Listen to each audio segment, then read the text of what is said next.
Students, hope that you are all studying at home using the study materials and the videos sent by the school. Keep learning and prepare for the future examination.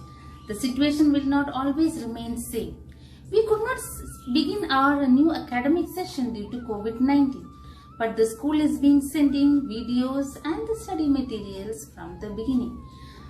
So that please go to the YouTube channel of Dinobili Chandrapura and the websites and obtain all the study materials and the videos which are sent by the school. And many are worried about their first semester portion, but enough portions are sent by the school through to the website and YouTube channel. So please make use of that and keep learning. In class 9, under the branch of study of social science, we learned 3 subjects. Which are those 3 subjects? History, civics and geography. We have already finished some of the lessons of history and geography, and in this session we will discuss civics. In geography, what do you learn? We learned everything about Earth in class 9. We completely study about the structure of the Earth and the internal forces, external forces. The lesson begins with Earth as a planet, then latitudes and longitude, how to locate places, and then seasons, rocks. Then we study about oceans, atmosphere, everything about the Earth in class 9. And about history, we study in ancient Indian history in class 9. In class 6 you have already learned the same portions. The ancient history you have learned in the form of a summary in class 6. Which are those chapters, do you remember? Harappan civilization, Vedic age, Buddhism and Jainism, Mauryan Empire, Gupta Empire, etc. But in class 9 you study the same topic in an elaborate manner, but the studies are very interesting. And now we begins with civics. Children, civics is a subject that is very comprehensive in nature, from monarchy to anarchy, dictatorship to democracy, from struggle to victory. It tells us everything about the evolution of the government and the countries of the world. Consequences, decisions. Decision become part of a country's constitution makes the subject civics very interesting. India attained its freedom about 71 years ago. This cherished independence attained by its people through rigorous struggle. The people who India now the largest democracy in the world. The people with variety of religion, caste, creed, etc.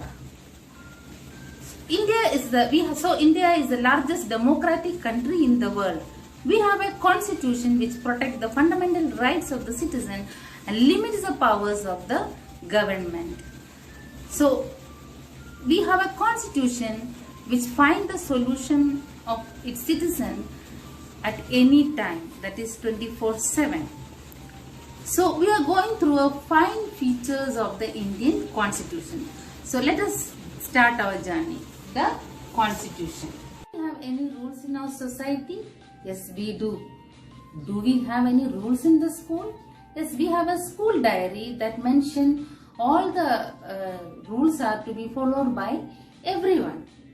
Similar way, constitution is a great rule book or law book that has to be followed by the government and the people. Constitution is one of the most important document in the world. For another 3-4 years, you 9th standard students would be voting. It can be Lok Sabha election, Rajya Sabha election or Panchayat election.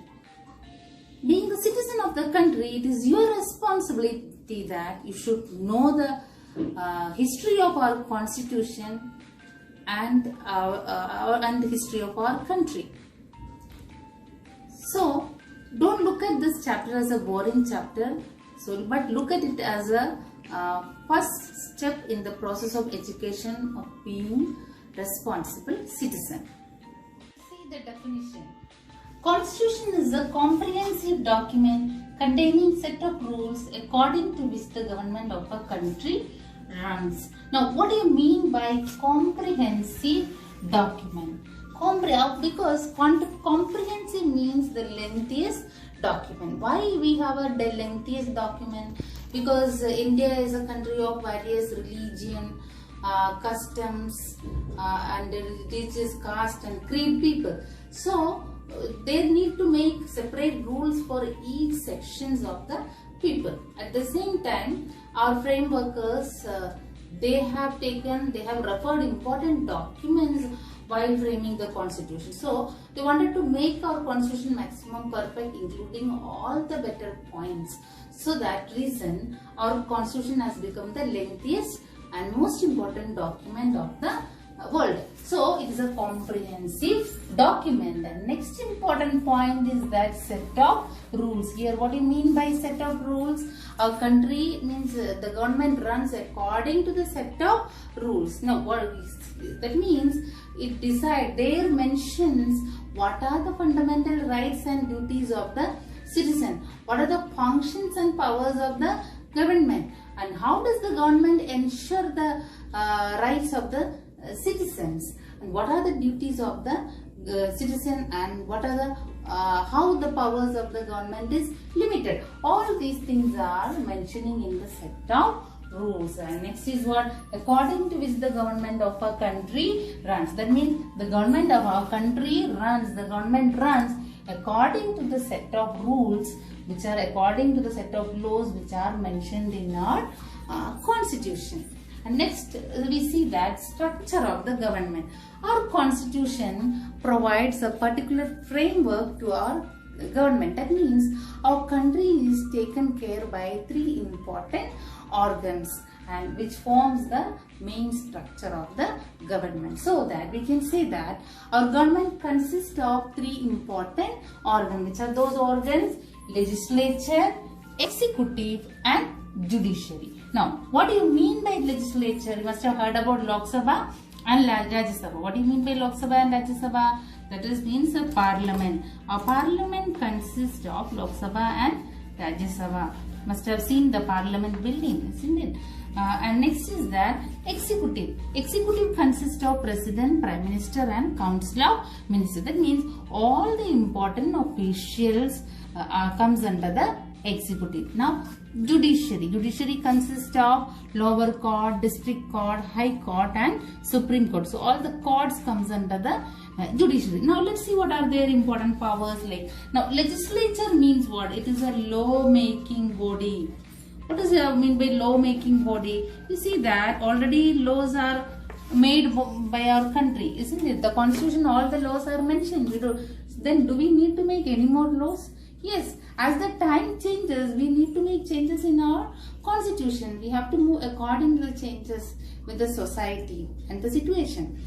So that means any changes or any laws are to be made for the government and the country, and any changes are to be made in the law, and all these are decided by the legislature. That means Lok Sabha and Rajya Sabha. How these Lok Sabha members are elected? Lok Sabha members are elected directly and Rajya Sabha members are elected indirectly. You know that suppose in your class, you see if you are choosing your monitor, so everybody is asked to choose the monitor, do the election, voting. So you directly involved in choosing the monitor.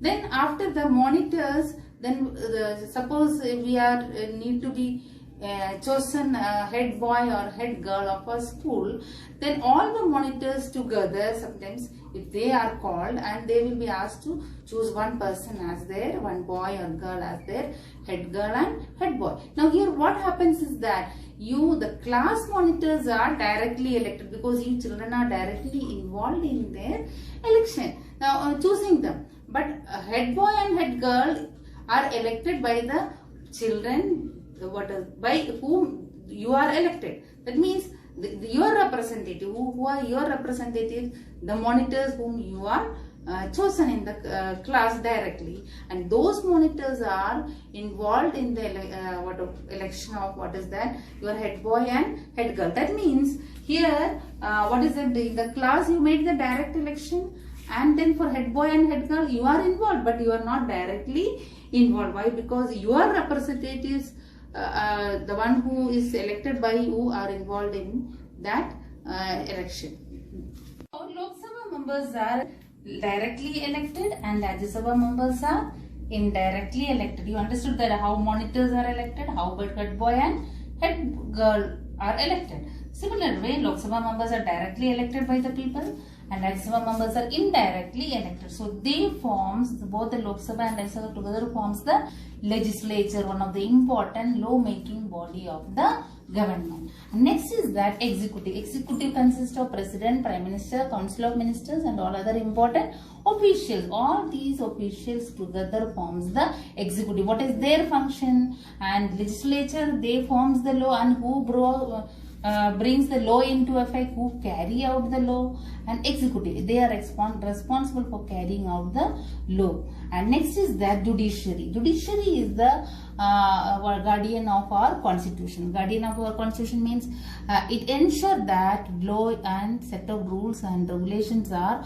followed by the citizen and the government, and the fundamental rights of the citizens are ensured or not. So that means judiciary is one of the important organ, consists of High Court and Supreme Court. Now let's see that all these three important organs are interrelated and at the same time they are independent. They are independent but they are interrelated. For example, suppose if you have a joint family, what happens? The parents comes at the top, followed by your parent, then followed by you. So if there is a proper understanding and supporting each other, what happens? There will come into exist a happy atmosphere and a peaceful atmosphere, so that each and every family member can flourish. Similar way, these organs, they are independent and interdependent, and they independent and they interdependent, and so that they function together together for the development and betterment of the country and its citizens. Now we have to discuss the enactment of the constitution. So in the year 1946, the cabinet mission came India. One of the member of cabinet mission, his name is Trafford Cripps. He came in India and he proposed. What was his proposal? You know that we were about to get freedom in the year 1946, because till then we were under the Britishers. We got freedom in the year 1947. So when the British government, they decided to give freedom for India, we Indians have decided that before becoming an independent nation, means as a part of an independent nation, it is very necessary for us to form a constitution for our country. We should have a law book.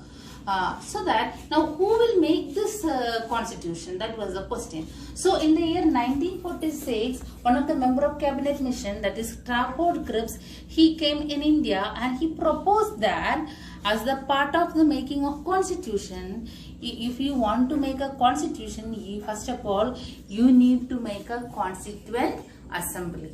That means of course in order to take any important decision of a country, you need to have some important people to come together and carry out that work. So here, Constituent Assembly means some of the important members of the country, the people of the country should be chosen, and they should be entrusted the responsibility of making the constitution. So those people who are involved in making of the constitution, they are considered as Constituent Assembly. Now, who will be the part of Constituent Assembly? That is the next question. Now, the answer came that, that means we have decided that the members of the Provincial Assembly should be elected as the members of Constituent Assembly. Now, what do you mean by Provincial Assembly here? In India, we have Lok Sabha. Similar way, before the independence, when we were under the Britishers, we never had Lok Sabha. Instead of Lok Sabha, we had Provincial Assembly. That means now we have states, number of states. In those days, instead of states, we had 17 provinces. So the members of these provinces formed the Provincial Assembly, that was equivalent to Lok Sabha.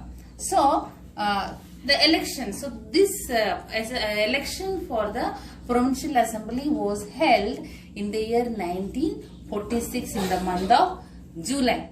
Now, how many members are elected from provinces?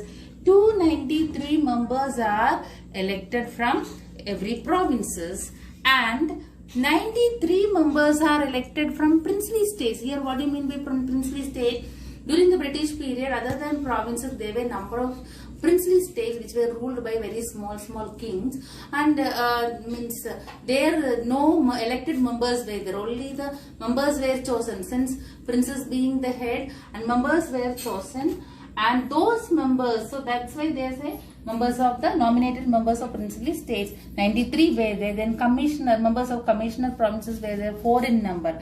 So all together in the Constituent Assembly included 389 members. So how many members in the Constituent Assembly were elected?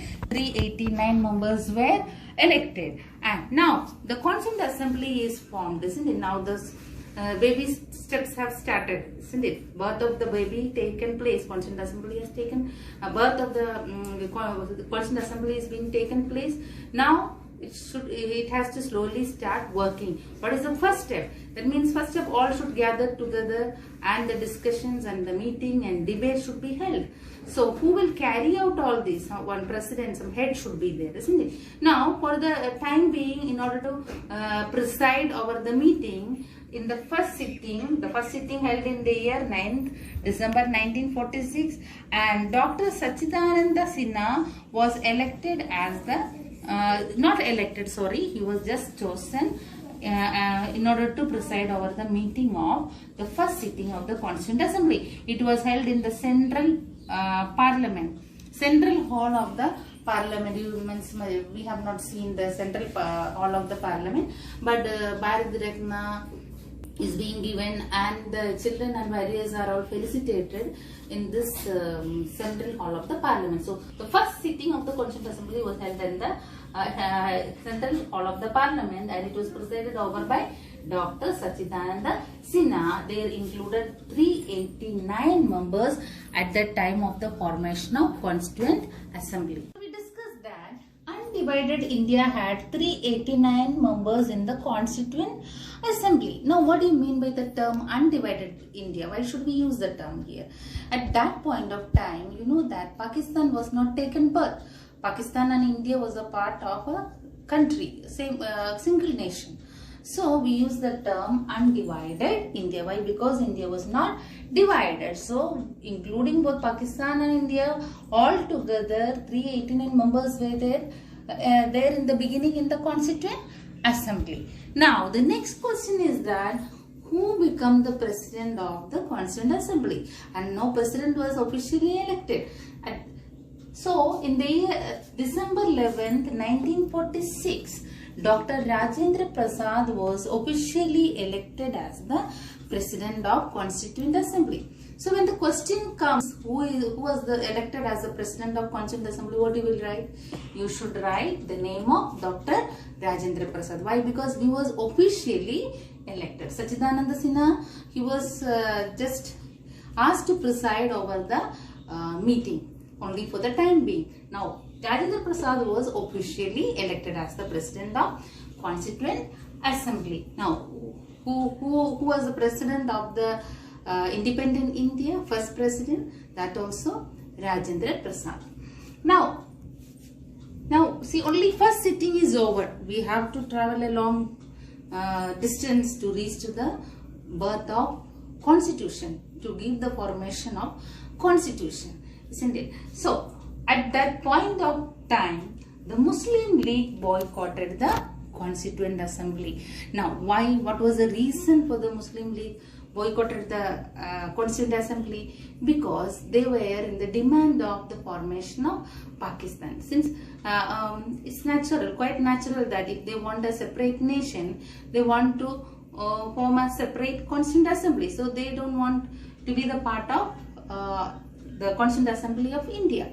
So that is the reason that why the Muslim League boycotted the Constituent Assembly. So now the number of the Constituent Assembly got reduced from 389 to to 99. What was the reason? Because the members of the Muslim League, all the Muslim community, isn't it? Those Muslim League members, they boycotted the Constituent Assembly because they did not want to be the part of the Constituent Assembly of India. Why? Because they wanted to form a separate nation and their Constituent Assembly. Now, at the time of meeting, now only first sitting is held, and further meetings, the members, the actual members who were present in the Constituent Assembly were only 284 members. Now, see, between 9th December 1946 to August 14th 1947, they held 5 sessions of the Constituent Assembly.